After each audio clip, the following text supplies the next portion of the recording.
What's up, everybody? It's Wilson here, back with another OZARK episode review.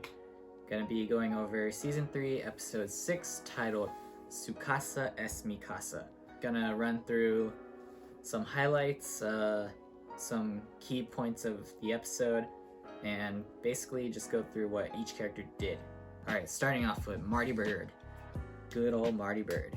So this episode was pretty explosive from the beginning, as in Marty and Wendy had a huge argument during their therapy session with Sue as a witness to the chaos. I guess the initial fight was about like getting Maya to become like a worker, you know, like to work for them.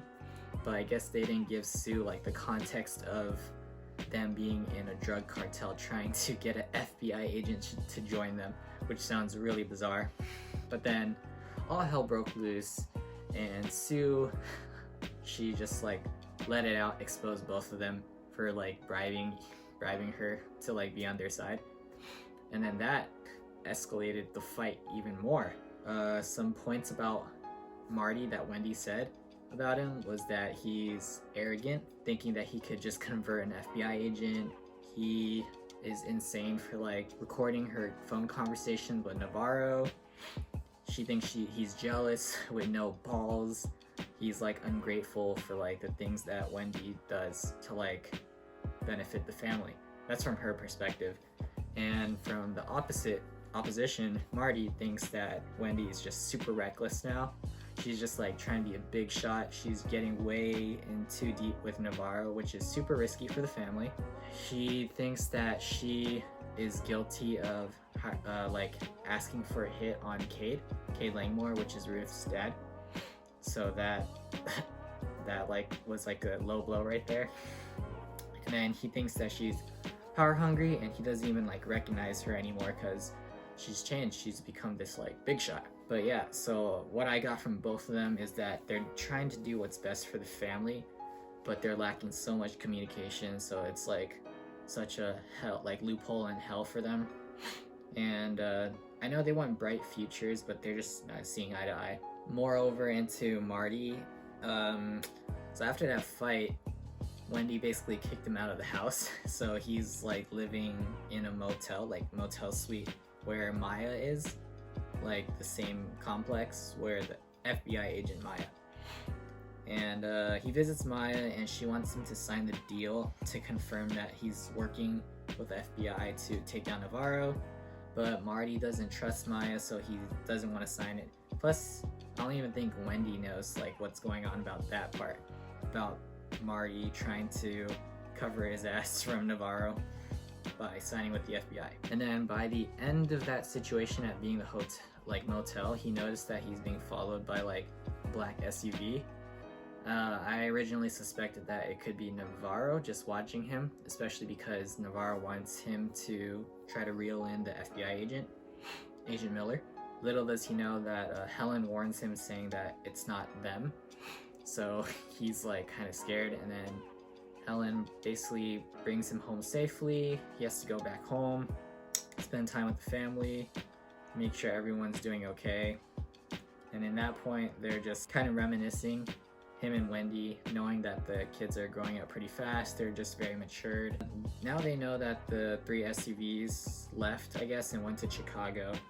But I'll get into that a little more in a bit. And then Marty also went to Sheriff John, and now he knows that the sheriff is not doing any more favors for the Bird family because of Darlene. We'll definitely get into that in a bit. Moving on to Wendy Bird.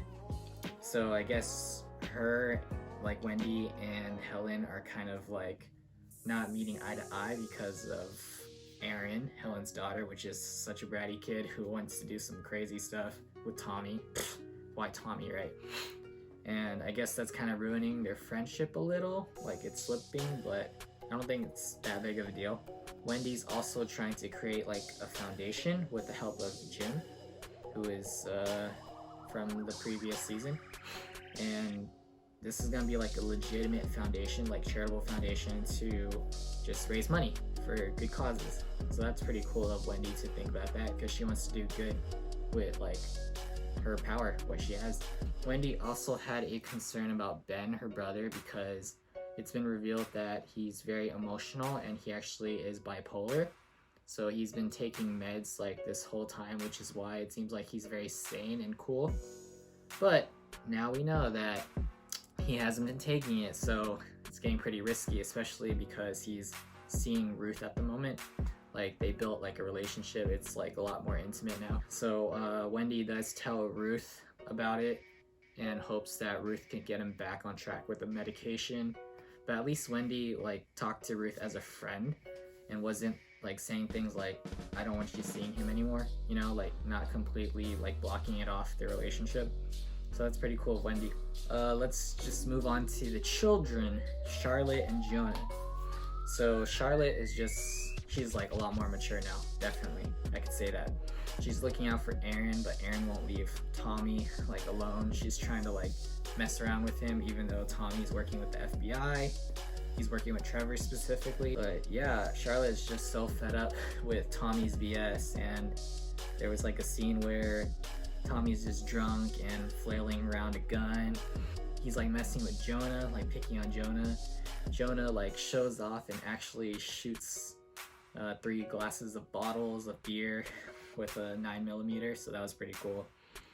But I guess he was trying to show off to Aaron at the same time, which is like, dude, like why do you have to try to get at Aaron of all girls, right? She's kind of an airhead. And he also tried smoking weed. We're talking about Jonah. So 14-year-old smoking weed, ouch. But yeah, they both end up going to jail and then bailed out by Marty and Wendy, even though they had their differences, and they got grounded. So yeah. And then speaking of Agent Trevor, who's like using Tommy as bait, I guess he can't use Tommy anymore because Tommy died. Okay, it's not funny that he died, but it just sucks that he can't use him anymore from like his part. So we'll also get into that. We're gonna go character by character, so just so it's not so confusing. Let's move on to Ruth for a little bit throughout this episode. She's training Sam to lose in poker or whatever, like to gamble and lose money. I guess it's just to help build their record or something. Basically just to get away from the FBI, that's all I know. Frank Jr. was briefly there and just trying to get Ruth to pay for the paint job. Ruth's just like, screw that. There's also Wyatt, oh my god. So because Wyatt is living with Darlene and has like an intimate relationship with her now, Ruth found out through 3, and Ruth was not happy about it, but Wyatt basically said that Ruth ruined his life and wants nothing to do with her basically. So that made her super sad, and she basically goes and confides with Ben at the Bird's family home, and they hook up. They have a relationship, so it's not surprising. But yeah, they slept together, and she even stayed overnight. She vented to him and everything, so good for them if they're both happy, right? And then by the end, Ruth actually had a shipment plan to go like deal with Tommy, and luckily for her, Tommy was a dick and parked really far, but that's only good for her because Navarro's rival gang ended up showing up, and we find out that that's the group that's been following Marty this whole time. They end up busting the shipment and just blew it up and killed everyone, including Tommy. And then moving on to Helen, she didn't really have that much of a role in my opinion. She was there here and there, but one main focus was that she confronted Aaron, her daughter, and clearly Aaron has no respect for her, and she's keeping Aaron out of the loop, like in the dark about all the drug cartel and stuff for her own safety. So that's understandable, but it sucks that they don't have like a good mother and daughter relationship. And then the last few points of this episode, we have Darlene, who tried to get like a poppy deal going back on track with the Navarro cartel, but Helen was like, hell no, you killed 57 people from spiking the drugs in the past, and you broke the deal, so no, hell no. And that's why Darlene got upset, decided to recruit Sheriff John Nix and told him to not protect the Bird family anymore, which ties back to why he told Marty that the deal's off. Like, they're not connecting anymore. There's no support from the sheriff's department for the Bird family. So yeah, that's basically it. Bottom line is Su Casa Es Mi Casa. I guess that is relative to Marty getting kicked out or something and moving around the place, and how Navarro's rival gang is entering his house right now.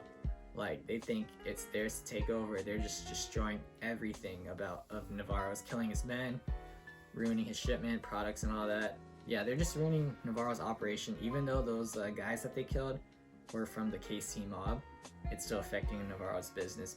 So yeah, hope you guys enjoyed this review. Like, I'm sorry if I spoke too fast or anything. I'm trying to keep this as short as possible, but looking forward to the next episode. As always, please subscribe if you haven't already. Give this video a thumbs up, would totally appreciate that. And yeah, it's nighttime here, so have a good night. Peace.